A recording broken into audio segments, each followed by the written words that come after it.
Alexander Albon n'aura donc pas convaincu Helmut Marko à la fin de cette année 2020. Le pilote thaïlandais laissera son volant à Sergio Pérez pour la saison 2021 chez Red Bull. Une décision qui a pris du temps comparé à d'habitude, normal car pour la première fois depuis 2007, Red Bull ne fait pas monter un talent de leur filière jeune pilote. Faut dire qu'ils l'ont épuisé. On arrive donc aux limites d'un modèle de management de pilote au sein d'une équipe et pour gagner contre Mercedes, ce n'est plus une option, il faut changer le fusil d'épaule. Pérez sera-t-il l'élu, celui qui apporte l'équilibre dans la force au sein de la tête du championnat constructeur ou sera-t-il un pilote de plus à se fracasser les dents tel un Gasly et donc un Albon?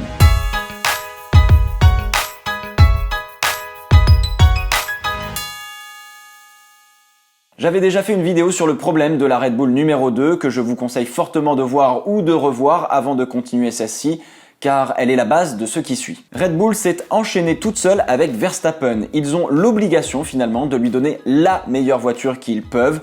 Ils doivent le mettre sur un piédestal car s'il venait à partir, il trouverait facilement un volant chez la concurrence. Et pour Red Bull, remplacer un Verstappen, c'est 1000 fois plus difficile que de remplacer un Albon. En effet, les pilotes de la trempe de Verstappen, ça ne court pas les rues et c'est sans compter l'argent qui a été investi sur ce pilote depuis des années. Max Verstappen était bien seul face aux Mercedes cette année, incapable de pouvoir les battre à lui tout seul ou alors qu'à de rares occasions, 2 contre 1, stratégiquement parlant, il partait à chaque fois perdant. Ironiquement, on a vu qu'une voiture de plus dans la bataille changeait totalement la donne à Abu Dhabi avec un Albon qui restait suffisamment menaçant pour bloquer les coups stratégiques des Mercedes.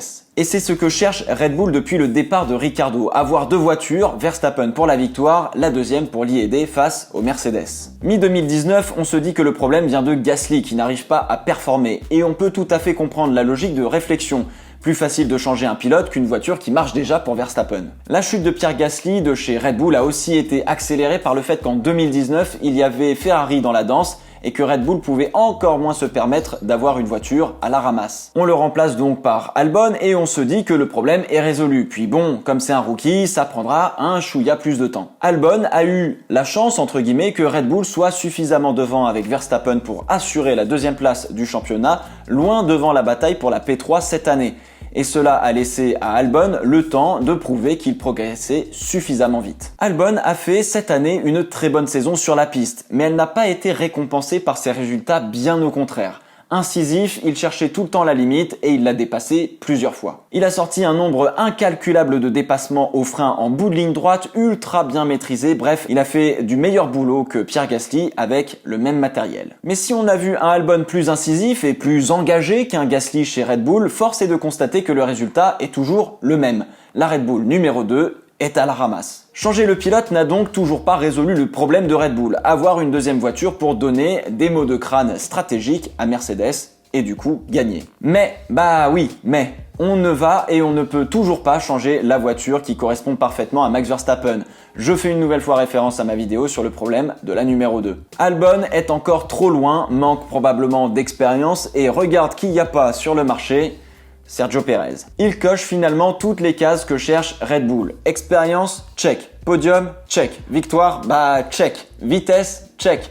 Piloter une voiture moyenne toute sa carrière et donc être toujours un petit peu en difficulté, check. Je compte pas le petit budget qu'il peut apporter à l'écurie, c'est probablement ce qui pèse le moins dans la décision de Red Bull, mais un petit peu de thune, on va sûrement pas s'en priver. Parce que oui, Pérez n'a jamais véritablement piloté une F1 digne d'un top team et il a toujours performé avec un moins bon matériel pour aller chercher 10 podiums en Formule 1. Donc si on lui file la Red Bull numéro 2, qui a quelques petites différences probables de matériel avec celle de Verstappen, il devrait, en toute logique, être pile poil là où on voudrait qu'il soit. Juste assez loin de Verstappen, mais juste assez proche pour embêter les Mercedes. Tout cela compensé par son expérience en Formule 1.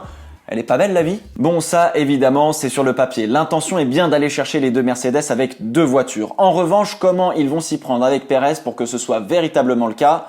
Ça, c'est une autre histoire. Comment Pérez va réagir s'il voit qu'on l'entube comme cela a été le cas avec Gasly et Albon? Ça, on ne le sait pas encore. Lui donnera-t-on exactement la même voiture que Verstappen? Ça aussi, c'est une question.